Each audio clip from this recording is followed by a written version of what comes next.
Dental scaling নিয়ে অনেকের মনে অনেক ধরনের ভ্রান্ত ধারণা ঘুরে বেড়ায়। যেমন ডেন্টাল স্কেলিং করলে দাঁত আলগা হয়ে যায়, দাঁতের মাড়ি নড়ে যায়, দাঁত নড়ে যায়, দাঁত পাতলা হয়ে যায়, দাঁতের অনেক ক্ষতি হয়ে যায়, এরকম অনেক ধরনের প্রশ্ন মাথার মধ্যে ঘুরপাক খেতে থাকে। এবং এই প্রশ্নগুলো কার কাছে করব, কার কাছ থেকে উত্তরগুলো জানবো, এগুলো নিয়ে অনেকে কনফিউজ থাকে। তাই আমি আজকে এসেছি আপনাদের সাথে এই বিষয়ে আলোচনা করার জন্য। আমি ডক্টর পূজা সাহা, আছি ডেন্টাল সার্জন হিসেবে শিকদার ডেন্টাল কেয়ারে। আসুন আমরা জেনে নিই এই ধারণাগুলো আসলেই ভ্রান্ত ধারণা নাকি সঠিক ধারণা। সবচেয়ে বেশি যে আমাদের কাছে প্রশ্নটা আসে সেটা হচ্ছে ডেন্টাল স্কেলিং করলে দাঁত আলগা হয়ে যায় বা দাঁত পাতলা হয়ে যায়। সাধারণত আমাদের কাছে যখন রোগীরা আসে তখন দেখা যায় যে তাদের দাঁতে অনেক সমস্যা থাকে, যেমন মাড়ি ফুলে যাওয়া, মাড়ি দিয়ে রক্ত পড়া, মুখের দুর্গন্ধ, দাঁতে শিরশির ভাব বেড়ে যাওয়া, ঠান্ডা গরম পানি খেতে না পারা, এরকম অনেক ধরনের সমস্যা নিয়ে আমাদের কাছে আসে। তো দেখা যায় যখন আমরা ডেন্টাল চেক আপ করি, প্রপারলি ওরাল এক্সামিনেশন করি, তখন দেখা যায় যে তাদের দাঁতে প্রচুর পরিমাণে পাথর জমে থাকে, যার কারণে এই সমস্যাগুলো দেখা দেয়। এখন পেশেন্টের মুখে এগুলো অনেক দিন ধরে বা অনেক বছর ধরে থাকার কারণে তারা মনে করে এগুলো তাদের দাঁতেরই একটি অংশ, কিন্তু আমরা জানি যে এগুলো দাঁতের কোনো অংশ নয়। এগুলো আপনার অবহেলার কারণে আপনার দাঁতে একটি পুরো লেয়ার পড়েছে, যেটাকে আমরা ডেন্টাল ক্যালকুলাস বা দাঁতের পাথর বলে থাকি।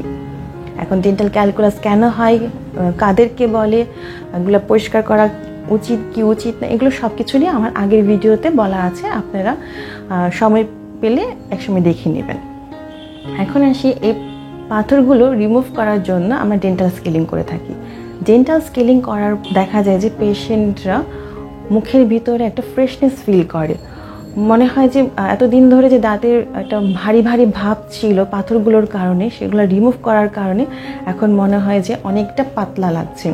দেখা যায় যে দুই দাঁতের মাঝখানে যে পাথরগুলো ছিল ওগুলো রিমুভ করার কারণে ওখানে ফাঁকা হয়ে যায়, জিহ্বা বারবার যায়, তখন একটা আনইজি ভাব থাকে পেশেন্টের মধ্যে।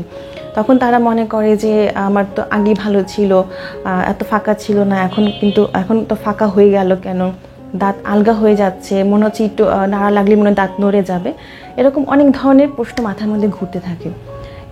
তাদেরকে এনশিওর করার জন্য বলি যে এগুলো এতদিন ধরে আপনার দাঁতে ক্যালকুলাস ছিল বলে মাড়িগুলো আস্তে আস্তে নিচে নামা শুরু করছিল, এই পাথরগুলো সরে যাওয়ার কারণে আপনার কাছে মনে হচ্ছে যে আপনার মাড়ি আলগা হয়ে গেছে বা দাঁত নড়ে যাচ্ছে, এরকম কিছু মনে হচ্ছে।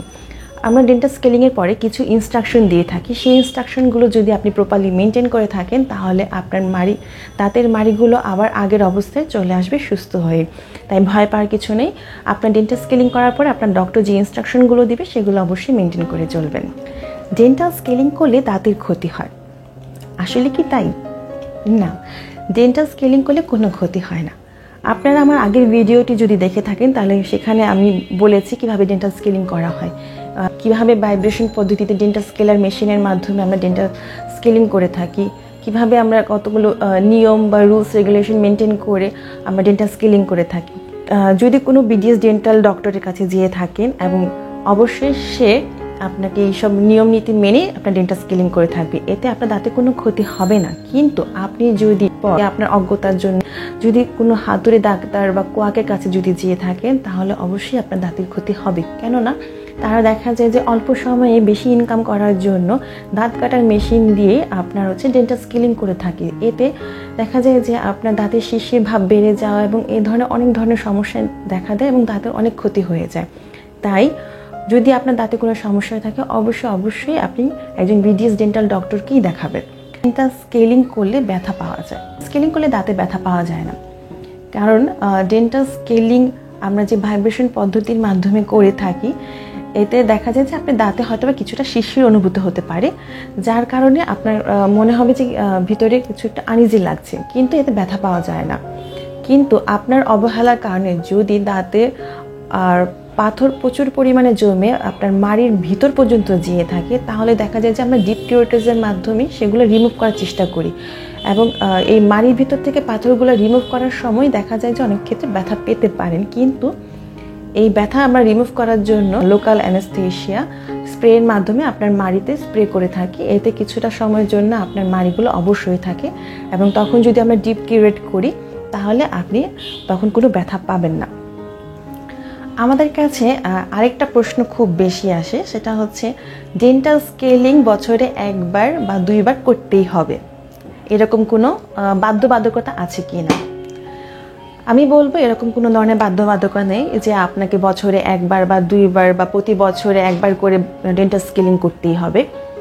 ডেন্টাল স্কেলিং কখন আপনাকে করতে হবে সেটা একমাত্র আপনার দন্ত চিকিৎসকই বলে দেবে যে আপনার ডেন্টাল স্কেলিংটা কখন করা উচিত বা এখন করা উচিত কি উচিত না।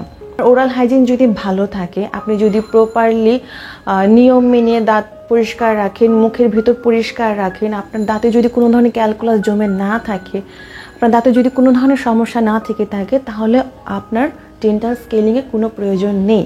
কিন্তু আপনি যদি অবহেলা করে থাকেন, ওরাল হাইজিন মেনটেন না করে থাকেন, আমরা যেভাবে ইনস্ট্রাকশন দিয়ে থাকি যেভাবে দাঁত ব্রাশ করা উচিত, ডেন্টাল ফ্লস ইউজ করা উচিত, এগুলো যদি আপনি মেনটেন না করেন তাহলে দাঁতের গোড়ায় ক্যালকুলাস জমে থাকে, মুখে দুর্গন্ধ হতে থাকে বা মাড়ি ফুলে যেতে পারে, মাড়ি দিয়ে রক্ত পড়তে পারে, এই ধরনের হাজার সমস্যা দেখা দিতে পারে। দেখা যায় যে আপনার এক্ষেত্রে আপনার যেটা করা উচিত সেটা হচ্ছে প্রথমত আপনি আপনার নিকটবর্তী বিডিএস ডেন্টাল ডক্টরের কাছে যাবেন।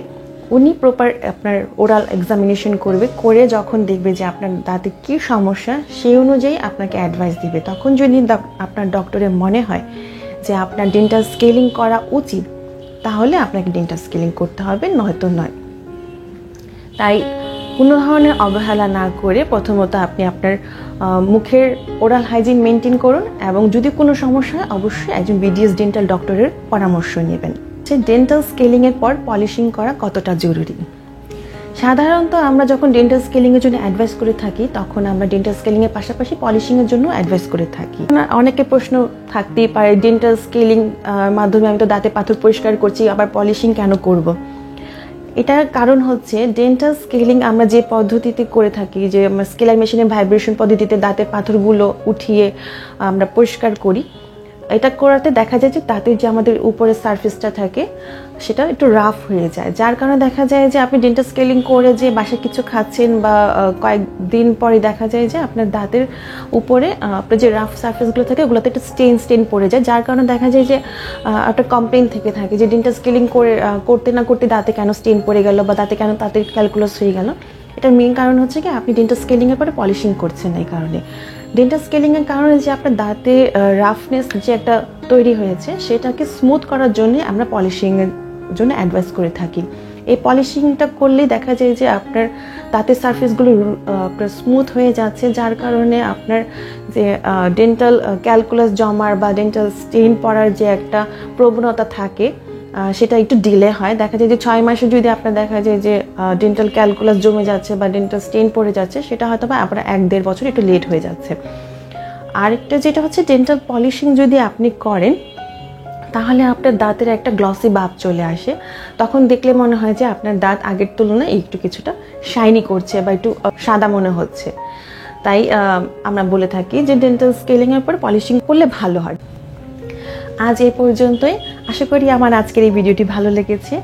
যদি আপনাদের কোনো মতামত, পরামর্শ বা কোনো ধরনের প্রশ্ন থেকে থাকে অবশ্যই আমাদের কমেন্ট বক্সে জানিয়ে দেবেন। সেটি অনেকদিন পরে আপনাদের মাঝে ফিরে এসেছি। আশা করি এখন থেকে আপনাদের কাছে রেগুলার আমার এই ভিডিওটি আসবে। যদি রেগুলার ভিডিও পেতে চান তাহলে অবশ্যই লাইক এবং সাবস্ক্রাইব করে আমাদের পাশে থাকবেন, যাতে আমার পরবর্তী ভিডিওটি যেন আপনার কাছে প্রথমেই চলে আসে।